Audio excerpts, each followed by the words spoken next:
All right, here we go. Okay, what we're looking at right now is 7 habits for mindful eating, and we're relating this to our self-defense because health defense is self-defense. And if you don't get that, oh boy, I don't know where to start there. You could be hurting yourself a lot more than a bad guy could ever hurt you if you're not paying attention to how you feel in your body.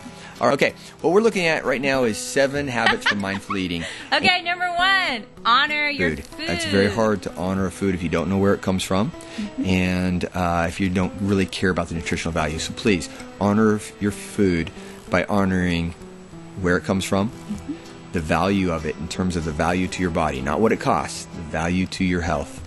Honor your food. Point number 2. All right, engage your senses.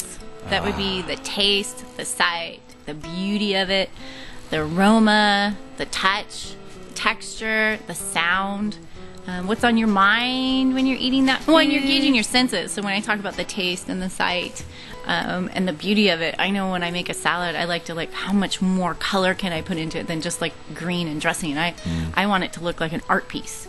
So, and when I do that, it's very satisfying to me, and I always like to pull out the camera and take a picture. Point number 3. Mindful of your portions. When I used to personal train people, I tell them to get a child-sized plate because our plates are getting bigger and bigger, and our stomachs are getting bigger and bigger, and our waist sizes are getting bigger and bigger. So shrink those plates back down, get a child-sized plate, or get a 9-inch dinner plate in just one time. That's all on that plate. No, it doesn't mean you can pile it up. Smaller amounts. Smaller Point amounts number 4. are very important. All right, chew your food. It helps aid digestion. I always like to tell people when you take a bite, chew it 20 times. Yes. And that way you're engaging with your senses and you're realizing you're eating because it's on your taste buds other than rushing through 2 or 3. It's actually kind of fun to do that because you'll realize that you're rushing. I think a lot of times most people, they're about 5 and already swallowing, so really take your time. And that helps you to really get that digestion going better as well. All right, point number 5. Eat slowly. It allows you to taste and enjoy, and you'll eat less when you do that. So that kind of goes with the aids in digestion. But if you're eating slower, you put your fork down. I like to tell people to get chopsticks.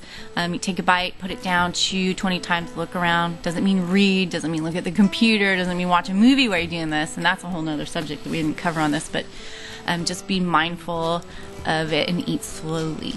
Absolutely. All right, point number 6. No skipping meals. This is a huge one. Don't skip your breakfast. Don't skip your lunch. You can't do that. That's a long day without food, and you got to drink your water. And then what happens is by the time you get home, you're so hungry, you're just going to grab everything and eat too much. I mean, it's like going to the grocery store hungry, and that's not a good idea either. All right, point number 7. Yeah. 7, eat a plant-based diet. I like to tell people to eat a plant-based diet, but also go ahead and add your grass-fed meats in there. And dairy products are great to have as long as they're raw. I'm not an advocate of dairy if it's been pasteurized or ultra-pasteurized. That's not good for your body. Throw in raw nuts and raw seeds. There's different ways that you can get into that. And I think fermented foods would be a great way to go because that's actually really good for your gut bugs. All right, don't forget, health defense is self-defense.